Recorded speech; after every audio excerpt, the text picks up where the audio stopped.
सारे ऐसी भी रिपोर्ट्स आ रही हैं कि पाकिस्तान ने नेटवर्क ऑफ टनल्स, इन्फिल्ट्रेशन के लिए नेटवर्क ऑफ टनल्स, मतलब एलओसी के पास बड़ी बड़ी झाड़ियाँ उगा रखी हैं, उनकी फेंसिंग वगैरह, कटिंग वगैरह कुछ भी नहीं किया है, इनको कोई मेंटेनेंस नहीं है, और अंदर टनल्स बना रखे हैं, डीप टनल्स, जो कि सीधे एलओसी को पार करते हुए भारत में उनका लंबी लंबी टनल्स हैं with lot of arms and ammunitions वहाँ पे उन टनल्स में। और पोटेंशियल ट्रूप्स को, जैसे आपने बोला कि दे आर रेडी, कि अगर ऐसा होता है तो ये ऐसा होता है, अपने उनके सारे प्लान्स अपने तैयार हैं। सिक्योरिटी के लिए इस वक्त कितना बड़ा चैलेंज है। और मुझे एक और चीज़ समझनी है आपसे, ये जब कंस्ट्रक्शन हो रहा था, हालांकि काफ़ी ऐसे टनल्स को टाइम एंड अगेन पिछले साल भी, अभी इस साल स्टार्टिंग में भी, जनवरी में भी इनको बंद किया गया, लेकिन इतने सारे टनल्स बन गए, कैसे हमारी सिक्योरिटी फोर्सेस को पता नहीं चला? मतलब as a civilian this is a question.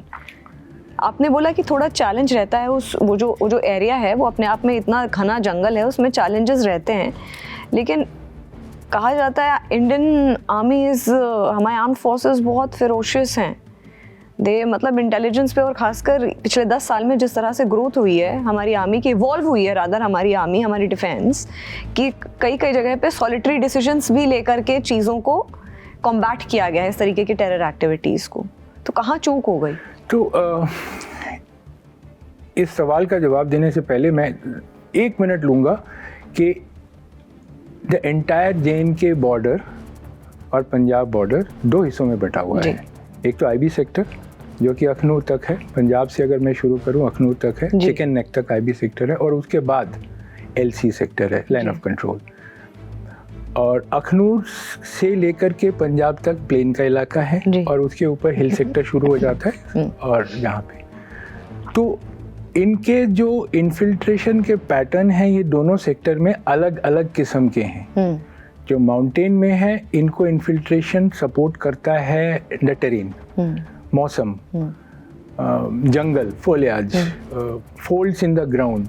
और जो लोकल्स जो पहले यहाँ पे रहते थे, वो जब अभी पाकिस्तान में चलेंगे, महाजिर बोलते हैं जिनको, वो उनको एज ए गाइड लेके आते हैं।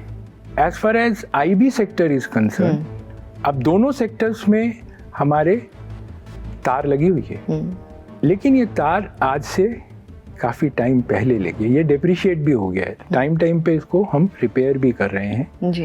लेकिन इन्होंने तरीके चेंज किए हैं, तार के बावजूद भी इन्फिल्ट्रेशन, किसी ने कंबल लगा के, कभी सीढ़ियाँ लगा के, अलग अलग किस्म के तरीके चेंज किए हैं।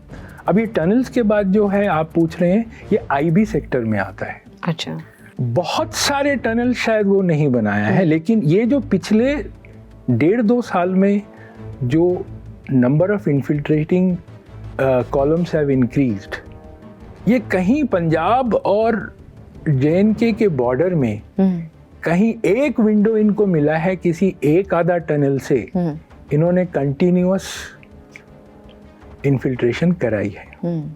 ये तो हुआ है। हम लोग जैसे अगर हम इन्फिल्ट्रेशन सोचते हैं कि सिर्फ जम्मू कश्मीर में होता है, नहीं, पंजाब से भी इन्फिल्ट्रेशन, पंजाब से भी होता है, which is nearer to the Jammu Kashmir border. ये एक चैलेंज है। जमीन के 30-30 मीटर नीचे से भी इन्होंने करे, और उसके अंदर ऑक्सीजन लेके ये जाते हैं, और वो टनल निकाल के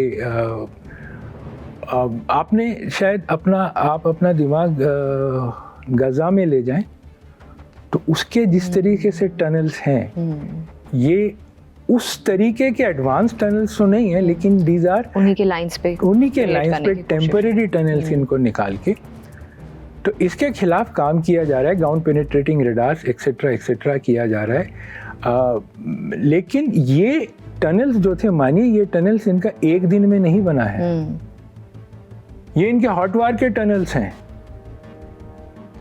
हॉट वॉर के अंदर इनका प्लान है इस प्रकार की इन्फिल्ट्रेशन कराना, और हमारे रियर में नंबर ऑफ मिलिटेंट्स को भेजना, ताकि वो हमारे को एंगेज करें, हमारे मूविंग कॉलम्स को एंगेज करें। जहाँ तक टनल्स की बात है, मैं आपको इतना तो विश्वास दिलाना चाहता हूँ कि आज के डेट पे ऐसा कोई भी टनल नहीं है जो ये लोग इस्तेमाल कर सकते हैं। पहले ये टनल्स का इस्तेमाल नहीं करते थे। 2016 में भी पठानकोट में, क्योंकि मैं तो इसके इन्वेस्टिगेशन में था, जहाँ से हुआ था वो that was a riverine terrain. उसके बाद रिसेंटली ये टनल का टनिक शुरू हो गया। भाई ऐसे टनल अचानक नहीं बन जाते हैं, ये इनके बने हुए टनल्स थे और उस टनल्स में इन्होंने इन्फिल्ट्रेशन के लिए उसका सहारा लिया। देखिए इसमें मिलिट्री माइंड है। Present Pakistan army chief Munir साहब, ये जैसे इन्होंने टेक ओवर किया, इन्होंने इम्पोर्टेंट जगह पे अपने लोग लगाए। मिलिट्री इंटेलिजेंस का चीफ इन्होंने मेजर जनरल असाद और something, I am not forgetting his name, some major general Asad और समथिंग उनको लगाया उन्होंने। और ये जितने टेररिस्ट ऑर्गेनाइजेशन का बागडोर उन्होंने इस जनरल साहब को दिया। पहले आईएसआई करती थी। आईएसआई का टेक्निक क्या था? फिदाइन भेजो, अटैक करो और नुकसान करो, और फिदाइन भी मर जाते थे, बात खत्म, या मैक्सिमम आईडी कर दो। अब अगर आप देखें कि मेरे ख्याल से संजुआ लास्ट फिदाइन के बाद, वो जो 2018-17 में फिदाइन के बाद कोई खास फिदाइन हुआ नहीं जी, लेकिन इनका टैक्टिक्स चेंज हुआ है।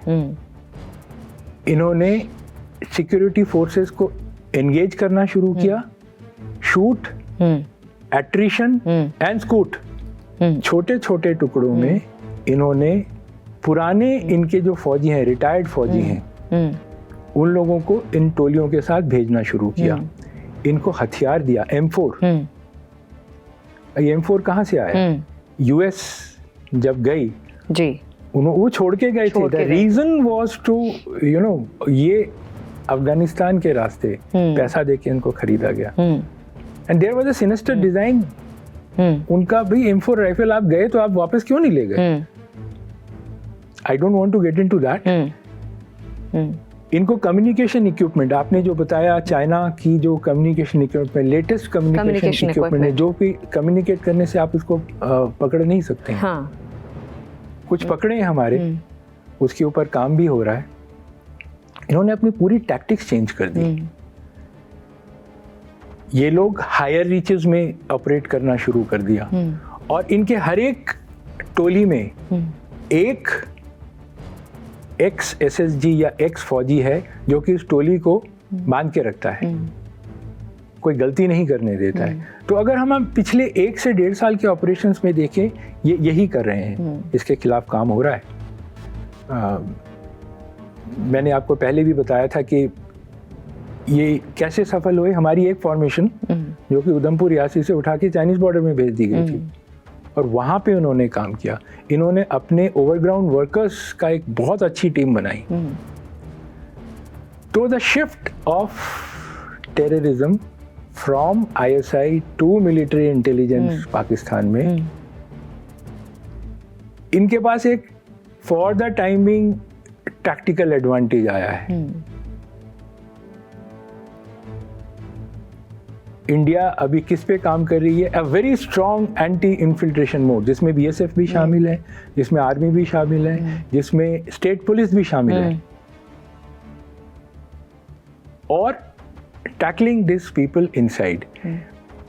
एज पर द रिपोर्ट 100 से 150 के बीच में जो ये फॉरेन टेररिस्ट आए हैं, थोड़ा टाइम तो लगेगा लेकिन इनका खात्मा होगा। लेकिन ये जब तक 100 से 150 लोग हैं, जम्मू कश्मीर के सिक्योरिटी पे काफ़ी ज़्यादा काले बादल हैं, और मैं अपने सभी सिक्योरिटी फोर्सेस के ऊपर मैं पूरा विश्वास रखता हूँ कि इस अटैक के बाद, पुलवामा के अटैक के बाद, हम तब तक नहीं सोएंगे जब तक हम इस पूरी टेररिस्ट का खात्मा ना कर दें। और ये ज़रूरी है कि हमको इन्फिल्ट्रेशन को रोकना बहुत ज़रूरी है। हम लोग वहाँ पे शायद हमको और अपने को दिमाग लगाना है, टेक्नोलॉजी का सहारा लेना है, और हमारे ह्यूमन रिसोर्सेज को बढ़ाने की ज़रूरत है। इन्फिल्ट्रेशन को रोकना बहुत ज़रूरत है। जिसमें एक बहुत बड़ा रोल ये जो रीस्ट्रक्चरिंग, जिसमें पुलिस, स्टेट पुलिस हो गया, डिफेंस हो गया, सीआरपीएफ हो गया, सीएपीएफ, ये सब लोगों का रीस्ट्रक्चरिंग हो करके अगर एक साथ आकर के जो एक प्रयास किया जा रहा है, अटेम्प्ट किया जा रहा है इस पूरे चैलेंज को फेस करने में, ये एक रीग्रुपिंग एक बहुत एक एमिनेंट रोल प्ले कर सकती है। Absolutely, absolutely.